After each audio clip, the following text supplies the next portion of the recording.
سروک امریکا جو بایدن به حزبونا پارتی آخا پیروز دکه پشتی سرکفتنا سیناتور دموکرات لولایت جورجیا.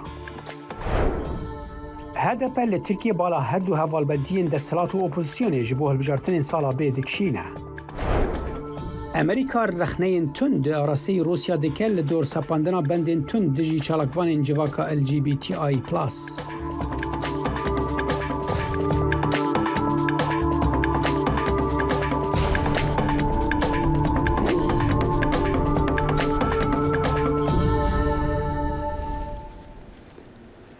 ام کادتان شاد خوش هاتنوا کرد کنشل لدنگی امریکا لواشنطن حوتی بیانی روزی چوارشنبه من داخلی شمول لگل هاوکارم صالح دمیجر هیوای کاتی کی خوشتان بود خوازیم. ام برنامه خوش امریکای دست پیدا کن. سروک امریکا جو بایدن ورگرتنا به حزبونا ورگرتنا پرانی پارتیا خواه پیروز کرد پشتی سرکفتنا سیناتور دموکرات رافائل وارناک ده البجارتنین دوباره کرنه ده لولایت جورجیای. لگوری پیشبینین تورن تلویزیونی وارناک بر بجار کوماری هرشل واکر سرک بری فوتبال و آلیگیر سروک بری دونالد ترامپ تک بر سرکفتنا وارناک پرانی دموکراتان یا کم 51 برانبر 49 ده سیناتوی امریکا دا پشتراس دکه لعف سرکفتن ده هلبجارتنان ده هفسنگی هزه لسیناتوی ناگوهرینه جبرکو دموکراتان بره ده حیشت مجدار ده او کنترول کربو ورناکه 53 سالی و واکر 6 سالی هر دو جی افریقیان امریکینه و تفلی دوباره کرنا هلبجارتنان بون پشتیوان نکاری بو ریجه 5 سدیه دنگان ورگرن. سیناتوری دموکرات رافائل وارنوک لا هبرجادنی خلی دومی جورجیا دا دوینی شمال هرشل واکری رکابری کماری کان برده و امش دنیاییه که زورینه دموکرات کان لا انجمنی سیناتور دا ماوی سروکاتی جو بایدن دا بردوام دبی واکر دلنگانی کی شوی شمو دوای درکوتنی انجام کان بو پشتیوانانی کماری قصه کدو گمانی خصوصا انجام کان بالام داوا لانگرکانی کرد که باوریان با امریکا و به دستور امریکا هبیتو لهم شتیگ زیادرش باوریان به برپرسانی هالبجدراوی امریکان هبتن سرکوتنی دموکراتکان لجورجیا که گورپانی شری 2 سال بود دوای سرکوتنی وارنوک و جان اوسفی هاوری که دو دموکراتی جورجیا بون لالبجادنی دومی سالی 2021 دابون تنها چند مانگی دوای اوی که جو بایدن به سروکی امریکا هلبجدرا. و سروک جو بایدن روزا سه‌شنبه پسنا و گراندنا پیشسازیان بو امریکای داد دمکی دا کو یک جمزنترین کمپانیین چکرنا چیپن جهان گوت او و برهنان خواه لور دگهین 40 میلیارد دلاری کو دیروک دا ناف کمپانیین هری مزنده کمپانیا تایوانی یا چکرنا چیپان TSMC دویجه پرین و لدو کارگه نوین ولایت آریزونا ورن خرج کرن بایدن گشته که دنوا پروژه دا کرو گوت کو او هزه که جبوشیانا امریکایا برامهنانا چیپن پیشکتی دناو آخا امریکای دا وی گوت TSMC لأریزونای 40 میلیارد دلار و برهنان دیکه که دیروکا ولایت دا و برهنانا بیانیا هری مزنه زیده 10,000 کارین آوا کرنه و 10,000 کارین تکنولوژیا پیشکتی دی بین آفراندن. لەگەڵ ئەوەی کە دوو بە تەمەنترین سەرۆکەکانی ئەمریکا بەنیازن لە ساڵی 2024دا کێبرکی لەسەر ئەو پۆستە بکەنەوە ئەمریکیەکان پرسیار دەکەن چ تەمەنێک زۆرە بۆ کەسێک سەرکردایەتی وڵات بکاتن کە تەمەنی یاسایی بۆ خۆکاندیدکردن بۆ ئەم پۆستە 30 ساڵە بەڵام ڕاستیەکیش هەیە کاتی سەرۆکاتی تەواو دەبێت سەرۆک زۆر پیرتر دیار دەبێت. د سیاست ده تمن هر جماره اوه بابت مشتومره هزرا برسوا جو بایدن یا ویداویه بکه لسر شیانا تندرستیاوی بو سروکاتیه از گلک باشم چه تشت نهاتیه گوهرتن تندرستی من باشه اون دزانن از لبندیمه و 58 سالی اجدایک بون آخواه پیروز بکم جدا جحانکان نها بایدن 8 سالیه ئەو دبە بە تەمەنترین سەرۆکێ بە ئاوایەکی دیموکراتیک هاتیە هەلبژارتن لە جیهانێ. هەڤڕکێ وی هەرێ مەزن سەرۆکێ بەرێ ئەمریکا دۆناڵد ترامپ 76 ساڵیە و حتا مەها بێت دەسەڵاتداریە سێیەم یا ئەمریکا نانسی پلۆسی 82 ساڵیە. وێ vê dawiyê ragehand ku wê dest ji erka xwe berde. Ez di Kongresa dehatî de ji bo rêveratiya Demokratan carekadî xwe berbijar nakem. Demê hindê ku nifşên û pêşengiya Demokratan bikin. Ez ya keyfxweşim ku gelek kes hene amade ne vî erkê dijwar bistoyê xwe vebigirin. Dîroknaz dibêjin demeke dirêj e temen di siyaseta bilind ya Amerîka de weke çek hatiye bikarînan. Çekek ku ji aliyê her kesî ve tê bikarînan. Davê pirsê bîningorê ka gelo dijber dikarin rûberûyê astengên karên dijwar bibin. Şehrezad dibêjin pirsgirêka mezintir ew e karîgeriya rêberên bi temen di qata siyasetê de. Pirsgirêka wan rêberên ku dixwazin demeke dirêj di desthilatê de bimînin ew e ku ew naxwazin kesên karîgeriyên navûsere amade bikin ji ber ku ditirsin cihê wan bigirin. Lewra em ê di nav gelek partiyên me de bibînin kesên 40 salî şûna kesên 70 salî bigirin. Hindek kandîdên bi temen dibêjin em hêj di rewşeke baş de ne. Alîgirên Trump dibêjin ew kêr serokatiyê têt, ew Biden e ku lawaz e. İddiayên her dukan babetê miştûmirê ye. Te pêdivî şehrezaya kesekî heye ku gelek caran du kuşka spî dabûye. Ev ca demê tu behsa sexlemiya Trumpî dikî, te pêdivî pend û şehrezaya wî heye. Trump bi wê bawerê ye ku temen bes jimare ye û dibêjit gelek kes di temenê heştî yan jî nod saliyê de ne. Lê hêj baş û li ser xwe ne. Lê Biden neyek ji wan e. Di rastiyê de jiyan ji heştî saliyê dest pê dike. Navenda kontrolkirin û rêgirtina nexweşiyan dibêje rêjeya jiyê Emerîkiyan 76 salin. Sûrî dibêje ciyawaziya temenê bilind navbera dengderan û berbijêran pirsgirêkan derdixe holê. Yek ji zehmetiyên Biden ew e ku ew bi temen ji rêjeya dengdarê demokrat mezintir e. Me dît ku gelek gencan di helbijartinên nîvdemî de deng dan, lê ew dengdan ne destxweşî bû ji bo Biden. Rastî jî ew e ku di serokatiya Amerîka de serok zî pîr dibin. Ferz ke ev kese 46 salî ye û ev e 47 salî ye û piştî 8 salan berê xwe bidewan ku di nav erkeke dijwar li cîhanê de ne. Ew jî serokatiya Amerîka ye. Raporta Anita Powell, Helen Cindy, dengê Amerîka. Polanda bi sedan tankên K2 Black Panther yên kompaniya Hyundai Rotem û topavêjên K9 Thunder yên kompaniya Hanwha Defense dikire. Radestkirina barê şandina barê yekemî tank û topavêjan ji Korya Başûr ew di çarçoveya peymana ku di havînê de hatibû îmzekirin de ye. Agahiyên bêhtir di vê raportê de.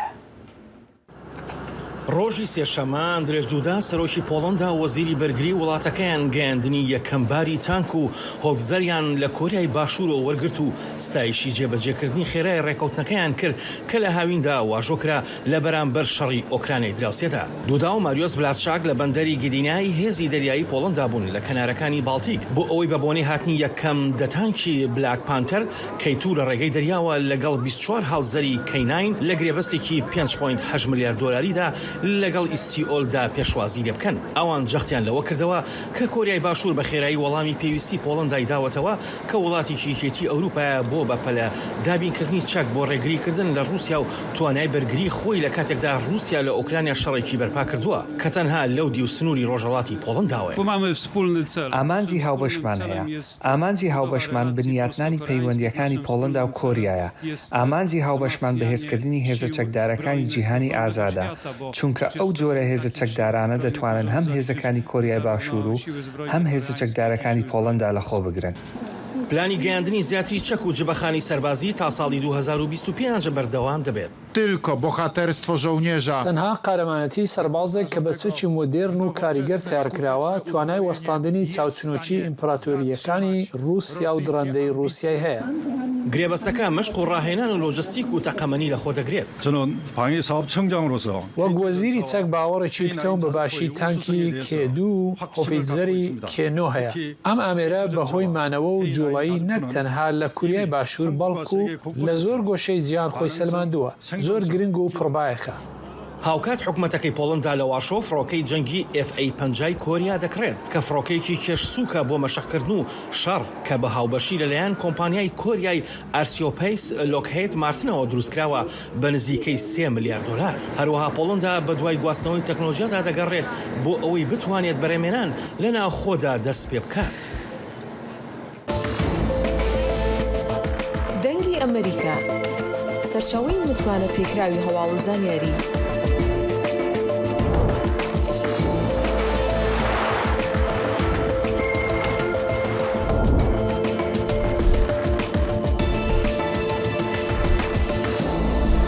لە ماڵپەڕ و تۆڕە کۆمەڵایەتیەکانی دەنگی ئەمریکاوە ئاگاداری هەواڵ و گۆڕانکاریەکانی جیهان بە.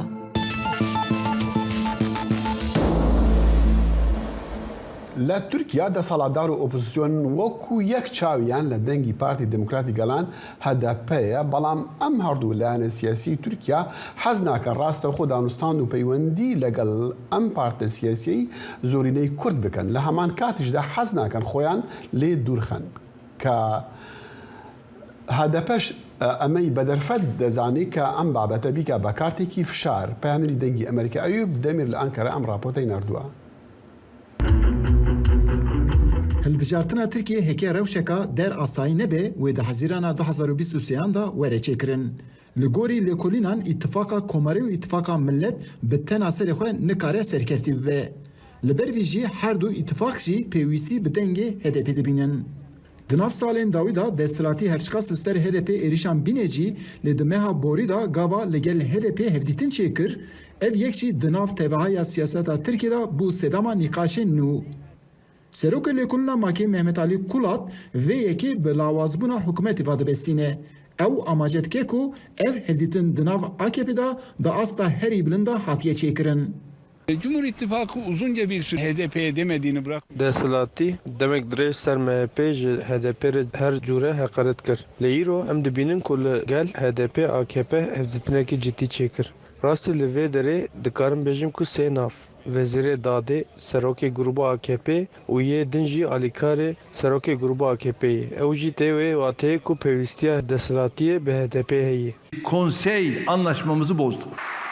Piştî operasyonên ku li Bakurê Sûriye û Herêma Kurdistanê hatin çêkirin, hevdîtinên AKP û HDP jî rawestiya. Lê opozisyon herçiqas vê yekê wek taktikên hilbijartinê yê AKP bibîne jî lê pejirandina pirsgirêka Kurd di vî warî da girîng dibîne. Alîkara serokê giştî yê Devayê Senem Oktar dad de xuyakirin ku li ber bi rojevbûna pirsgirêka Kurd eva girîng e. Mevcut iktidar bir süredir hani Kürt sorunu yok, öyle bir şey yok. Desthilatî demekî dirêj ku dibêje pirsgirêkeke Kurd tinane, problemek wiha nemaye. Ev ziman ji xwe çareseriyekî nayîne. Li me hevdît ku ev zimanê xigorandin û bi HDP re jî hevdîtin çêkirin. Ez vê bi nêzîkbûna hilbijartina ve girê didim. Lê disa jî bo pêjirandina pirsgirêka Kurd eva girîng e. Girtina HDP ana di makezagona Tirkiye da tê dîtin.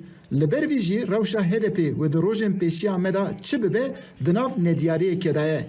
Lê him desthilatî û him jî opozisyon tevayî fokusa xwe dane ser dengên HDP. HDP jî di vî warî da hin kartên xwe dixwaze li hemberî wan bikarbîne. Eyüp Demir, Dengê Amerîka, Enkere. Li çarçoya helmeta hilbijartinên serokî û parlemanî de diyara Kurdên Tirkiye bênerînên ciyawaz tevlî mijarên nakokên wî welatî dibin. Di nav de jî HDP ku di navbera rêkeftina komarî ya desthilatê û rêkeftina millet ya opozisyonê de xwe wekû alîkî sêyem dide naskirin. Ji bo şirvekirina vê mijarê niha mamoste Roger Grason rêveberê navenda rawest ya lêkolînan ji Amedê bêmere ye. Dem baş mamoste Roger li gor şopandina te Kurd çawa xwe ji hilbijartinan re amade dikin? Dem baş. Berê niha em nizanin ku Türkiye di blok hene, di blok yek opozisyon ya dîtir desthilatdar yani İttifaka Cumhurê Aliyekê ve İttifaka Milletê jî em bêjne İttifaka masaya şeş partiyên opozisyonê ve bekte aliye ke disekinin. Jibli ve jî em bêjin parçayekek mezin HDP heye. HDP nezi opozisyonê disekine lêbelê heta niha em bêjin helbesta xwe kifş nîşan nedaye. Lêbelê niha dema em diçîne hilbijartinê hilbijarên Kurd دو HDP کسین کو دنگ خود دادن HDP هلبجرین کرد ام دبینیم کو دجایتی آوایا پیشبر اردوغان پیشبر سرکومار اردوغان تونده زیده و نها هلوست واین دنگ داینه لسر و دسکنه لبله چه دبه کو اگر اتفاق ملت دمک نزده لسر پرسا کرد آنجا بجین پیوندیه خوی HDP باش ریبه نبه احتمالک دیجیتی آخافتن کو کرد نوترالیزه ببین آنجی نچن سر صندوقا آنجی وک و امتکارین دیسا بینین زمان نامزتی خوا درخینن باشه ما مستد و سیناریویه دا و دمه HDP چی خواست دکاره ام ببیجن HDP وکو پارتیه که آلیگرا کردین ترکیه خود دن ناسین و دمه چی خواست دکاره آلی پارتیین کرد اوین کل گل و نرین وان جیاوازن چاوت کاره وان لدورا خو کن بکه بله نها امزانین کو پارتیین جبلی HDP باکوری کردستان و ترکیه لعالی هلبجیران و دنگ وان زدنینه یعنی حیانها حق پر هبو نزی 100,000 رای ستانده بو دنگ ستانده بو لبلی نها اوجی نکاره بکه و هلبجارتنا جبلی و پارتیین بچوکیم کردستانی به همو زدتر وکی کومله کنه نه وک پارتیه کنه او از باورم کن نوابانده نیوی اتفاقی که HDP را بکنی جو اتفاقی که ویا بردوام هست لبلی آلی دنگی و زیادتر لآلی سینرژیه که و اتفاقا و پارتیین هنه HDP را معنی که داده بتنی سری خواه دنگام و چواتی هم و اتفاقی آنجی حتنا ویان نه HDP معنی که ناده باشه ما مسته یعنی تبحث اتفاق اولی که از باور بحث اتفاق او بگیره کفتنا کدو دموکراسی دیکی که HDP هنه کی دما هلبجارتنی بری دما کو ام بيجن پشتگیری دان اکرم امام اوغلو استانبول پشترا تو پشتگیری که وها ورنگرتن درباره مافین کردان ده و دمه و اگر ام بدن برچاوان دی راپورتا پامنری مجی بحث و کی کو هر دو رکفتن جی دخوازن هدف بالی خو بخن و دمه هدف د کار چه بسپینه سروی کی یعنی چاوا وی کی بوکو درفت به کار بینه بله نه هلبجارتنا هرمی یعنی 2019 یان هلبجارین کرد تمامی نه تنه یک کسان دنگ خداین HDP'یم بره دنگ خداین آخ پارتیه جی مدید کو نه تنه استانبول انقره مرسین آدانا آنتالیا وان باجاری متروپولین ترکیه دنگ خدان هلبجارین دنگ خدان نامزتن اپوزیسیونه دان نامزتن CHP بسرکتن به دنگ کردان سرکتن لیامزانن کو ویدمی اپوزیسیونه اف نامزتن ها چو وعدن جبو کردایتیه جبو مافین کردا نارین زمان هلبجرین کردجی یان جی ام بجینه HDP چو بازار نکر ام تکاریم بجینه کو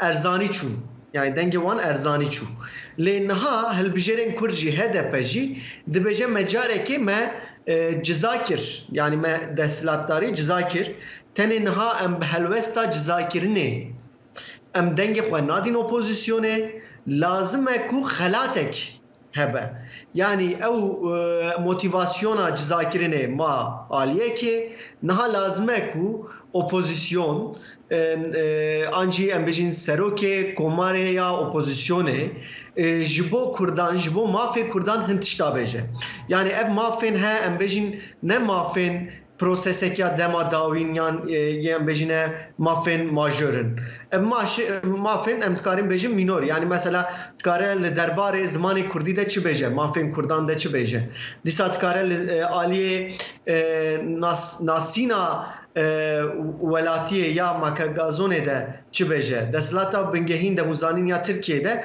دبجه کوی کسین به آلیه هر کس اللي تركيا دجي وحملاتيه تركيا هر كس تركيا مثلا الفي آلية زمان هند كاره هن خواستكن هالبجيرين كرد اوبوزيسيون بين زمان ويدمي هم هذا بتكاره دنگي خو بده لتنه دنگي هالبجيرين HDP امزانين كو جلك دنگ ديرين دنگي خو ددن اخ بارتي كردن وساجي هنا او جي نها جي اخ بارتي دور كتينه جدبه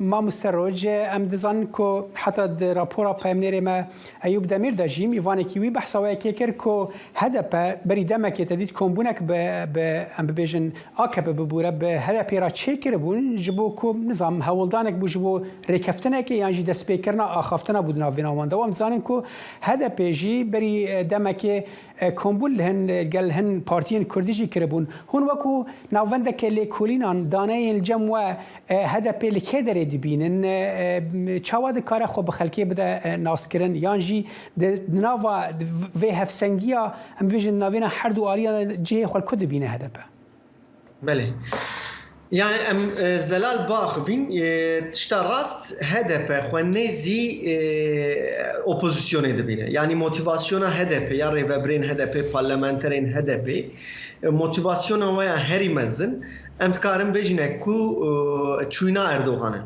لی اوپوزیسیون جاره کدن ما مسته اوجی پیناسینه به موافق کردان نکه هر وکو دستلاته نوایه بله يعني لازنها از هلوستا HDP دبجما يعني موتيفاسيون HDP از دنرخينم لبله HDP جي نعاليه كك يعني مزانين HDP كواليسيونك مزنه لفي كواليسيون دم فكره جدا نرين جدا هنا يعني يا موتيفاسيون هري داوي يا قزنج كردان aslında بجنه لتشوينا اردوغان ده دبينن هنا بلوكك دي او بلوك نوكي في بلوك هزه بهزه لبله ام دبينن كو اوجي دبجن بازارا اتفاق جمهوري يعني اتفاق ملته كيجان زيادتر موافق بده كردا او بوان ببوره ما مسام دمام كيم روج غراسون ريفبر نوفندا راوستيا لكلنان جا امديت مراوي جالكس باس بوان اگاهيا باس هر لترکیا دمینین و هزاران زندانی سیاسی هن که دیان سالا لزندان کان دانیه که کلوانه عبدالسلام آلتین داگا که بتومتی پیوندی به پککای و زندان کراوه استا ام کسایتی نخوشی دلیه و هر دی تندرستیش خرابتر دبیتن پیامنری دنگی امریکا خدجان فارقین ام راپورت لنباره وی نردوه برای اینجی Altındağ Abdülselam 29 سالن کج دوزا PKK girtiye و نخوشه. پشتی 17 سالا دیامن چو görüş Allah'ı خو. لبلی دیامن وصا دسته برای مدکر دوی خو کی وصا پاشت کر. دیه به حسرتی او خاصه سالمایه. اینجی جبوی وی جسالک زیادتره دناب نوبت عدالت دا جیدگره و جبو همی girtiye نخوش این سیاسی دوزا عدالت دکن.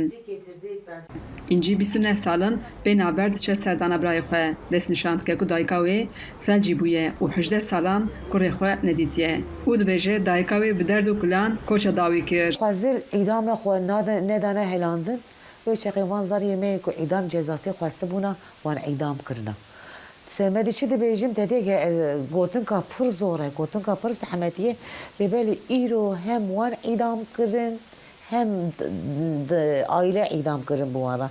İro liber çahve aile daret dibini ki vay rob liber tedmirin rob liber birine daran ev daha zore. Se xoşku brabuneli dubrayve şervan PKK de pevçunanda hatne kuştun. İnci dibêje ku birayê Abdülselam yadîgerê dê û bavê ye û naxoze ku miriyê wî ji girtîgehê derkeve. İnci dayika xortek otîzmî ye. Kureyê 24 salî ye. Lê hefte sê caran dema ku bi malbatên girtiyan ra diçe çalakî edaletê kurê xwe li malê dihêle û dibêje ku heta tê malê dilê wê di destê da davêje. Ditirse ku tiştek bi serê kureyê were. Dikim hundur derîl ser kilî dikim. دارم گرشی از حتی نیش گرشیتیم از پر اقدام ابیم عجب دری و که yek tondurda tişki bine serim. Güven veren ve erişilebilir bir adalet. Wezîrê Berê Dadê Abdulhamid Gül par di serdana Amedê de gotibû reformek dadgeriyê amade dikin û pandemiyê de 80,000 girtiyên edlî berdabûn lê girtiyên siyasî li derve hatibûn hiştin. Malbatên girtiyên nexweş ên siyasî 27 mijdara 2021 da li baroya Amedê dest bi nobeta edaletê kirin û heftê sê rojan li pêşgirtîgehê edliye û saziya tiba edlê daxuyaniyan didin, bang dikin û dixwazin bala raya giştî bikişînin ser girtiyên nexweş. Sala me qediya em çalakiya nobeta edaletê dane. Em heq dixwazin, em hiqûqê dixwazin, em edaletê dixwazin. دهازی هنیزی تعدی و ظلمی زیده سر زاروکی متکا زاروکی متخل Her wisa dixwazin ku zextên sergirtiyan bi dawî bibe. Li gorî daneyên Komela Mafê Mirovan li girtîgehên Tirkiyeyê 605 giran 1500 girtiyên nexweş hene. Parlamenterê HDP Ömer Faruk Gergerlioğlu bi daxuyaniyek ragihandiye ku nav salek de 73 girtî li girtîgehên Tirkiyeyê mirine. Wezîrê Dadê Bekir Bozdağ got ew ji bo girtiyên nexweş yasayek amade dikin û çavê bi hezaran malbatan û girtiyên siyasî ên nexweş li vê yasayê ye. Divê coğrafya hanê de ez û yek birakî mane lêbelê ez bi mirina vî birayê hanê naxwazim. Hacı Can Farqîn, Deng Amerika, Amed. برپرسین امریکی و ین هزین سوریه دموکرات هسته دبیجن ایریشن ترکیه ل سوریه کدا 10 سال شر دجی داعش تک دبه ل کامپا روجی اف یک باش دیاره و دیاره مالباتن داعش ل کامپه ل هویا ایریشک ترکیه نه پامنر ملقام بشلو راپورت که کامپا روج الهریما دیریکه یا باکوری سوریه گونیزیکی 10500 کس گونوت و 7 جوان جن و زاروکên malbatên Daişê bi xasî 20 kilometran dûrî sînorê Tirkiyeyê. Rûştvanên vê kampê dengê top û balafirên Tirkiyê de êrişa 19 mehê de û şûn de li ser herêma Dêrikê dibihîstin. Jineke Daişê Rûsî dibêje. Erê wan dibihîst û hêvî dikin got Tirkiye êriş bike da ku karibin birevin. Hûn leyse muşkile wên ruh hêk. Ya giring em derkevin, birevin. Sûriyê be Tirkiye be nexeme. Ya giring em ji vir rizgar bibin. هذا كلام هذا مشان هذا هم هيك êrişa herî nêzîkî kampeya ser gundê Teqilbeq li Qaraçoxê pêk dihat. Hin jinên Daişê dibêjin got ew ên xweguhertine pir bi tirsin ji êrişeke Tirkiye. Li gorî vê keça Iraqî dê bi êrişa Tirkiye re wê jinên Daişê êrişê bînin ser jinên got xweguhertine û ji hêşê Daişê xwarizgar kirine. Yên wek min xweguhertine em bitirsin ji êrişa Tirkiye. Yên din dibêjin na em li hêviya êrişa Tirkiye ne û em ê alîkariya wan bikin. Li herêmên Kurdên Sûriyê du kampên sereke gonêzîkî 60,000 jin û zarokên Daişê lê hatine bicihkirin hene. Her wiha 27 girtîgeh. Got 12,000 girtiyên Daişê lê girtîne. Êrişên Tirkiye li gorî karbidestên Amerîkî û Hesedê dê keda 10 salên şerê Daişê têk bibe. Li Kampa Roj ev yek baş diyar e. Got êrişên Tirkiye hêvî daye malbatên Daişê. Ev der Kampa Roj e got kemî 2 kilometran dûrî Qereçoxê got di şeva 19 mehê de artêşa Tirkiyeyê bi balafiran êriş anî ser. Jinên Daişê li vê derê dengê wan êrişan bihîstin. Hin ji wan hêvî kirin got êriş li ser kampê jî çêbibe da ku derfeta revê hebe. Hin ji wan jî neft xwestin got ev êriş pêk were. Zana Umer dengê Amerîka Kampa Roj. وزارت دربه امریکا به تندی رخنه لسروکی روسیا ولادیمیر پوتین کر لدور امزکرنا یاسه که به تندی چالاکین جواکا LGBTI+ لروسیای سینودار دکه.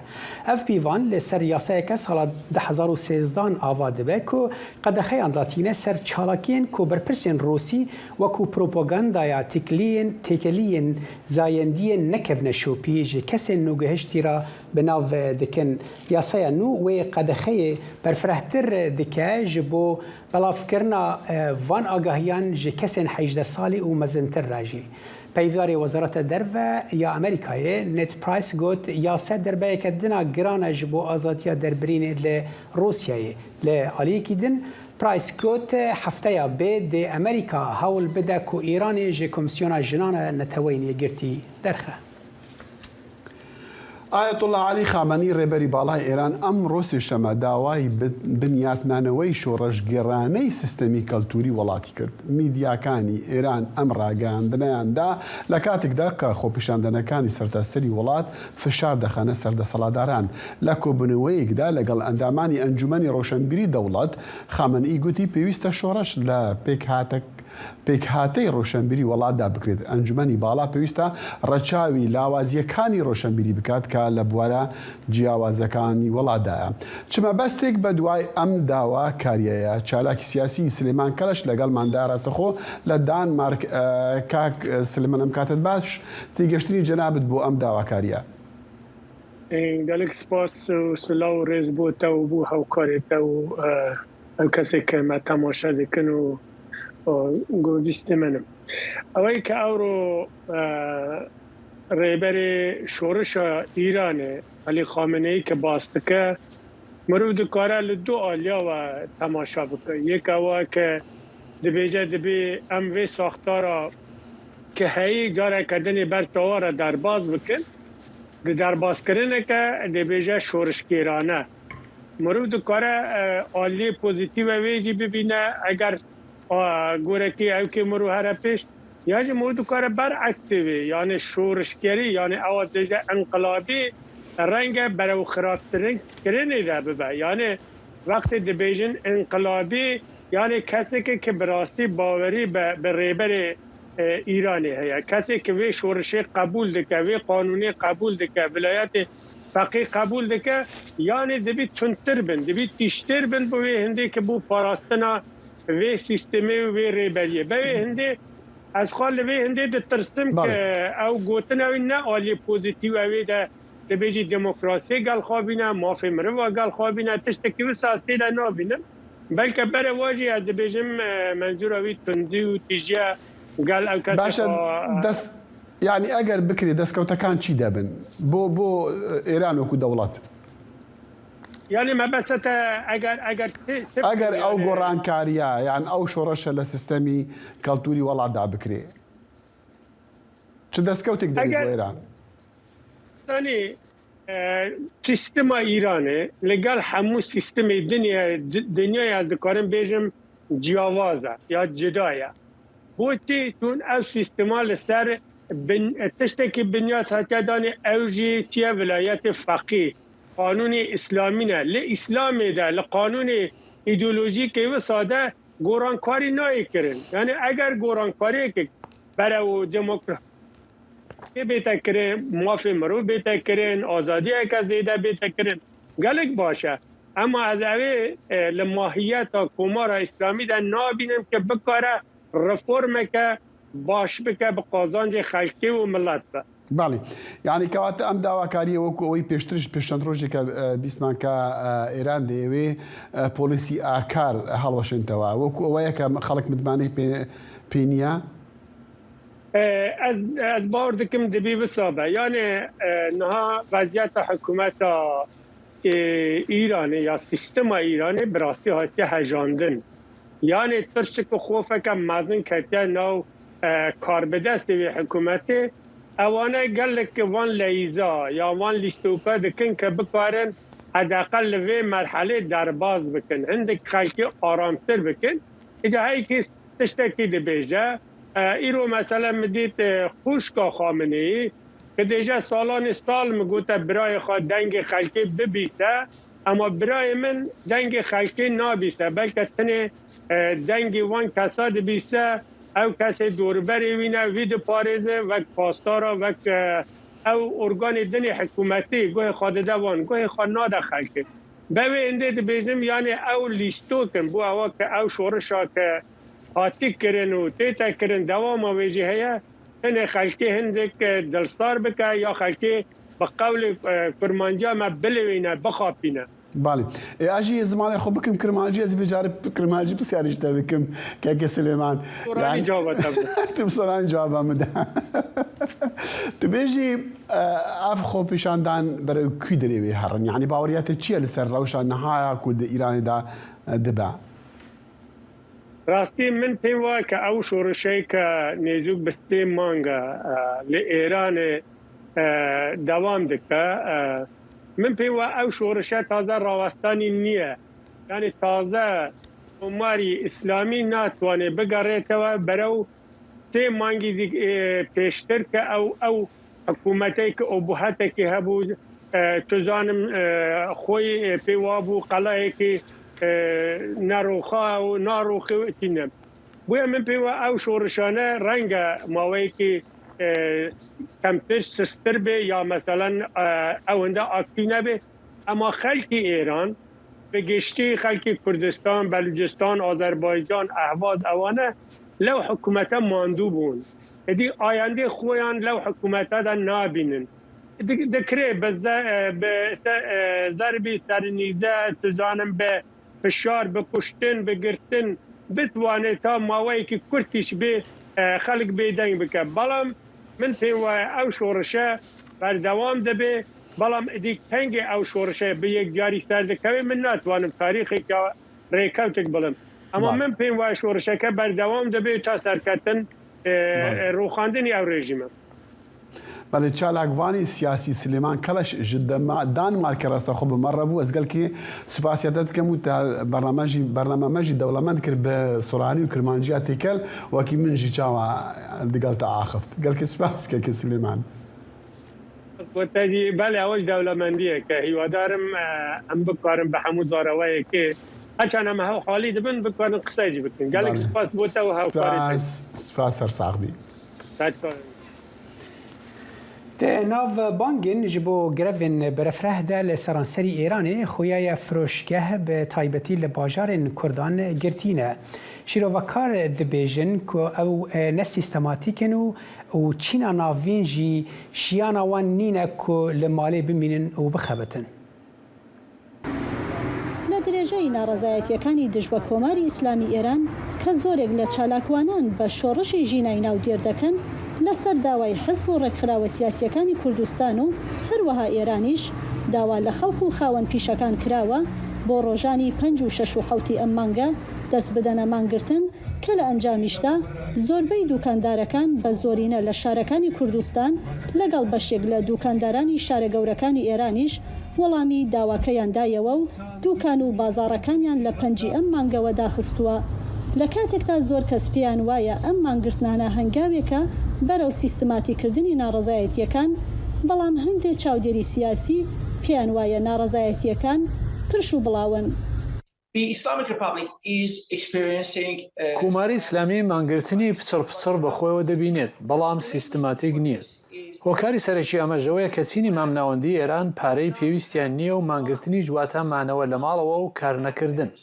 خۆپیشاندانەکانی ئێران کە ئیستا لە مانگی سێهەمی خۆیاندان سەرەڕای سەرکوتکردنی تونند و تیژانە لەلایەن دەسەڵاتدارانەوە بەڵام تاوەکو ئیستا بەردەوامن و حکوومەت لە ڕێگای سەپاندنی سزای لە سێدارەدان بۆ دەست بەسەربووەکان هەوڵی ترساندن و ڕێگریکردن لە بەردەوامیان دەدا لە هەنگاوێکی لە ناکاویشدا سەرەتای ئەم هەفتەیە لەسەر زاری محەممەد جعفەر منتەزەری داواکاری گشتی ئێران بڵاو کرایەوە کە پۆلیسی ئاکاری ئێران هەڵوەشێنراوەتەوە بەڵام وڵاتانی ڕۆژاوا و چالاکوانانی ئێرانی ڕەتی دەکەنەوە ئێران بە شێوەیەکی ڕاستەقینە پۆلیسی ئاکاری هەڵوەشان دەبێتەوە و جەخلەوەش دەکەنەوە هیچ گۆڕانکاریەک بەسەر مافی ژناندا نەهاتووە هەرچەندە هەندێک پێیان وایە ڕەنگە حکوومەت وەک استراتژیەک ئەو کارە بکە بۆ هێورکردنەوەی دۆخەکە.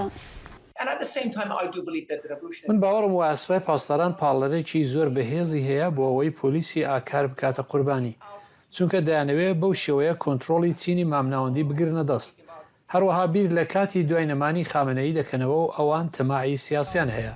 بە گوێرەی ئاماری ڕێکخراوەکانی مافەکانی مرۆڤ تاوەکو ئیستا لانیکەم 470 کەس لە خۆپیشاندانەکاندا کوژراون و زیاتر لە 18,000 کەسیش دەست بەسەر کراون.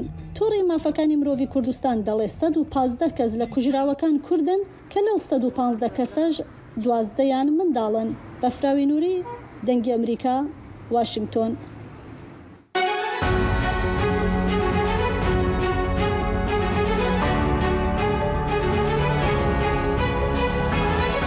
واشنطن بەرنامەیەکی هەفتانەیە لە بەشی کوردی دەنگی ئەمریکاوە ئامادە و پێشکەش دەکرێت. من بەڵێن ساڵح هەموو ڕۆژانێکی هەینی لەگەڵ پسپۆڕاندا تاوتوێی گەرموگورترین بابەتی ڕۆژ دەکەین لە پەیوەندی بە سیاسەتی دەرەوەی ئەمریکاوە. لەگەڵمان بن.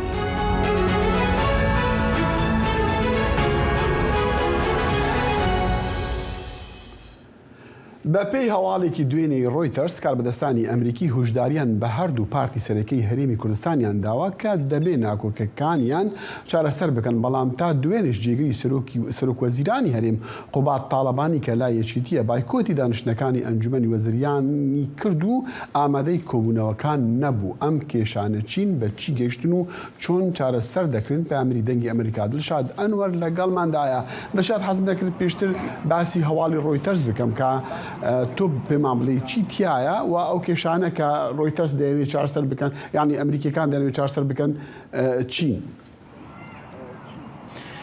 دەخیل دیارە خۆتان ئاگدارن کە ماوەیە کە ناکۆکی نێوان یەکێتی و پارتی گەیشتووەتە قۆناغێکی بە تەواوەتی هەستیار و خەریکە دابڕان و جۆرێک لە پەرتەوازایی لە نێو هەرێمی کوردستانە دروستەکە. دیارە بە پێی هەواڵەکەی ڕۆیتەرز ئەمریکیەکان نیگەرانن لەو دۆخەی کە ئێستا لە هەرێمی کوردستانە ئاگوزەریەوە هۆشداری یاخود نیگەرانیەکانیان گەیاندۆتە یەکێتی و پارتی و پێیان ڕاگەیاندون ئەمەی کە ئێستا لە هەرێمی کوردستانە ئاگوزەریە نە لە بەرژەوەندی ئێوەیە و نە لە بەرژەوەندی کۆمەلگای نێودەوڵەتیە کە هەرێمێکی سەقامگیری ئارامیانەوێ.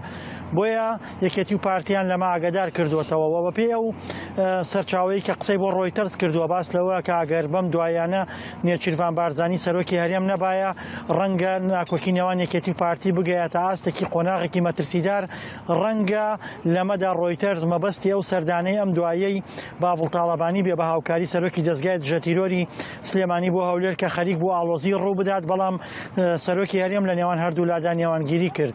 بۆیە لە ئێستادا نێوان یەکێتی و پارتی گەیشتوتە ئاستێکی تەواو هەستیار و ئاڵۆز ئەگەرچی لەگەڵ تەشکیلکردنی کابینەی حکوومەتی هەرێمی کوردستانە ئەکرێ بڵین مەسرور بارزانی سەرۆکی حکوومەت و قوبات تاڵەبانی جێگەری سەرۆکی حکوومەت هەر پێکەوە با بڵین نەگونجاون، بەڵام ئەم پێکەوە نەگونجانە لە ئێستادا گەیشتوتە ئاستیەوەی کە یەکێتی و پارتی بە ئاشکرا ڕەخنە لە یەکتریەگرن و قوبات تاڵەبانی و تیمی یەکێتی بایکۆتی کۆبوونەوەکانی ئەنجومەنی وەزیرانیان کردووە. بەڵێ دڵشاد دەزانین ئاڵۆزیەکان و کێشەکان لە نێوان ئەم دوولانە سیاسیدا دەمێکە و کۆنە و مێژوویە، بەڵام ماوەی کە هەندێک ڕاگەیاندنی هەردوو لا دەبیستن بەتایبەت لەسەر مەسەلەی داهات و دابەشکردنی داهات و ناعەدالەتی لە هەرێمەکان و شارەکان و ئەو شتانە. بێجگە لەوەش دەبینین بۆ نمونە سەرۆکی یەکێتی ئەم ماوەیە زۆر بەتوندی زمانی زۆر توندە بەرامبەر بە پارتی، یعنی ئەمە وەکو بڵین کاکڵی کێشەکانە. دەخیل ناوەڕۆکی کێشەکان ئەگەڕێتەوە بۆ ئەوەی کە لە نێوان یەکێتی و پارتیە گفتوگۆ کراوە لەسەر ئەوەی کە بەشێکی زۆری موچە لە پارەی نەوت بدرێ و پرۆژە لە داهاتی ناوچەکان خۆیان ئەنجام بدرێ، بەڵام یەکێتی پێیان وایە کە داهاتی سلێمانی بەشی پرۆژە و خزمەتگوزاریەکان ناکا و حکوومەت لە داهاتی سلێمانی با بڵێن داعمی سلێمانی ناکا بۆی پرۆژە خزمەتگوزاریەکان ئەنجام بدا و یەکێتی پێی وایە کە ئەوەی ئێستا لە سلێمانی ئاگوزاریە گەماری حکوومەتی هەرێمە بەرامبەر بە سلێمانی، بەڵام پارتی ئەڵێن داهات دیار نامێنێ. ئەمە بەشێکە لە کێشەکان. بەشێکی تر لە کێشەکان لەسەر مەوزوعی دەستگا ئەمنیەکانە. لە دوای کێشەکانی هەشتی تەموزی ساڵی ڕابردووەوە نێوان یەکێتی و پارتیش ئاڵۆز بوو، بەتایبەت دوای ئەوەی کە پارتی هەندێک لە بەرپرسی ئەمنی یەکێتی گرتە خۆی. یەکێتی پێی وایە ئەمە بە شێوەیەک لە شێوەکان پلانی پارتیە بۆ لاوەزکردنی دەستگا ئەمنیەکانی یەکێتی. و بەشێکی تری کێشەکان لەسەر مەوزوعی غازی کۆرومۆرە کە یەکێتی ئامادە نییە غازی کۆرومۆر ڕادستی هەولێر بکاوە. پێی وایە ئەو غازە ئەبێت بە شێوەیەک ڕێکەوتنی لەسەر بکرێت کە حکوومەتی عراقی ڕازی بێت و داهاتەکەی با بڵین یەکسان دابەش بکرێ. بۆیە کۆمەڵە کێشە هەیە لە نێوان یەکێتی و پارتیە کە تاکو ئێستا بە هەڵواسراوی ماونێتەوە و کەڵەکەبوونی کێشەکان ویان کردووە کە بە تەواوەتی کێشەکان ئاڵۆزتر بن و چارەسەرەکانیش قورستر بن. دڵشاد ئاماژەیەک هەیە کە ناوبژیوانی بکرێت بۆ نمونە ئەمریکیەکان ناوبژیوانی بکەن بۆ چارەسەرکردنی کێشەکانیان یان نا؟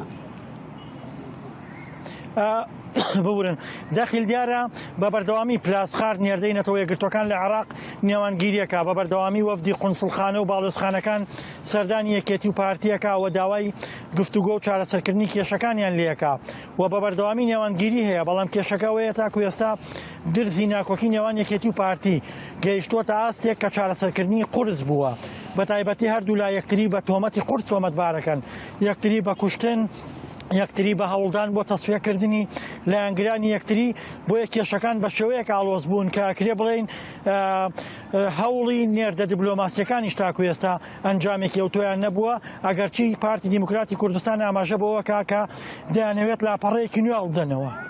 دڵشاد ئەنوەر پەیامی دەنگی ئەمریکا لە کەرکووک لەگەڵمان بوو زۆر سوپاس کاکە دڵشاد. زۆر سوپاس. لە پەرستگەها لەش ئۆڵدەرین ئێزدی کۆم بکۆم قەستا بەخچێن پەرستگەهێ دکن داکۆ زەیتونان بچنن وان ئەمبار بکن تا مەها نیسانێ داکۆ زەیتاوان ji بۆ چرایên پەرستگەهێ بکاربînin û welatî jî alîkariya wan dikin. Pemnêrê Melmosilê raportek amade kiriye. Cinîna zeytûnaya li daristana Şêxadî ev kese bê beramber hatîne zeytûnan çinin û meha çar dêkene zeyt ji bo çirayên pirzgeha Lalişa Noranî.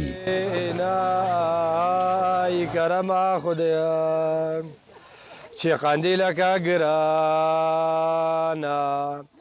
ونازل بايش عزمه يالا قول و سبق دبرکار خوراد بیجن داکو هست بماندیبونه نکن زیتون تینه چنین و بطرمبیلان بارد کن جبو جهه که تایبت لوی جهی دهنه انبار کرن تایبت خلمتا کرنا زیتونا و گوشتنا زیتونا جبرکو برهمه وی خلمته دچتا دبواره کی گله کی پیروز دا او جهل کرنا چرایان خاصو چاکو قلندرو خود ناس نزدیات لالشان نورانی هر سال گندت ازدیاج البرقبو مزرگهاتنا وی خستن اف خلمت وک فلسفه گله کی پیروز دناوا دیروکا اولا ازدیات تناسین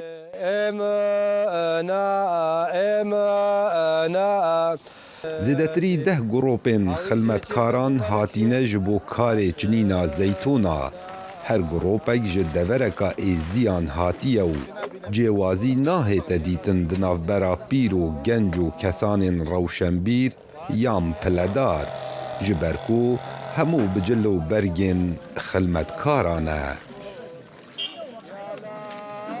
وكي من مثلا از خو مهندسم از تيمافي خدمتي بنفسي جلك ونفسي طريقه وكي ايك ام حمو وكي ايك تينا في خدمتي فرق جدينا بما نامانينا تشي كشك بتشي زلام بتشي شهاده بتشي زنگي بتفرقنينا ام حمو وكي ايك ام تينا في خدمتي بو خدمت الشيخ علي تشينينا زيتون الشيخ علي عاري ولا بخير انا في خديا تعوامه باولا ام جاوه خود داری خنش خدانه خور ام نتوش مانه هشیش مستری ویش کستو هشی دستش کستل وان دارا ور بو ام گلا که درادینش خودی خدانه خو وان شخصا مانا خودی وافست بو حقیقتنا وی خدمت خودی خدمت هم مکا قبول بکا هر سال وکو وان روجان دست بچنینا زیتونان لپرزگها لالش دهیتا کرنو ده آین ازدیان دا اف کاره گلکیه پیروزه جبرکو جبو شیخادی او زیتونان چنن داکو بکنه زیت جبو چراین لالشا نورانی کاو عمردنگ امریکا پرزدگها لالش به سدان پاپانویل آنکو سانتا دریایک سور بر ناو باجروکی آلمانیا دمکی دا کو پیشبرکا خوشیه یا سالانه دیگه ناو باجروک میکندورف هر کسی کو جلو برگن پاپانویل لخوا کریه دکاره بشتاریا و پیشبرکی بکه و گوری اشاره‌داری خواجهی افجار چاردانه کو پیشبرکت کرن وکی کو هر دم بد بنایا ادوانت یا دویم ده به پیشبرک جبر پاندمیا کرونا راوستیا بو و ای سال نزدیکی 900 بشتر جبو جنوب دسپیکرنا شاهیان آماده بون دسپیکو داویا پیشبرک هر دوجی لناوندا مکندورفینه و پاپا نویل چوکلاتا لهر کسی بلاو دکه سال حرتش دمي خدا خوشة زستانتي سرسالتي وكي قلتي بابا نويليان سنت جيل جيهاني جيل حمو جيهاني جي درد كفن ام دبينين فاروجا لكاري واني سركه هلبت ام زانين ديارين جبو زارو كان بهرحال لي تشتي سرساكي شده ما بحثنا كر ايرو هلبت ما دمي تايبت بورزش نبو او جي تيمي مغربي سرکفتنا وان چیکی بالکش بو تشتکی کد نه دهات پیشکی بیرین کرش بر یاری آوان باش بوله و کولاجیکا او خوله هنکی او بو یعنی بالکش بو قال کی حتی برنامه الصباحية كنت كونكشن هر شاد و بختبر بنو خدا حافظ بمين عندنا في خير خوشيه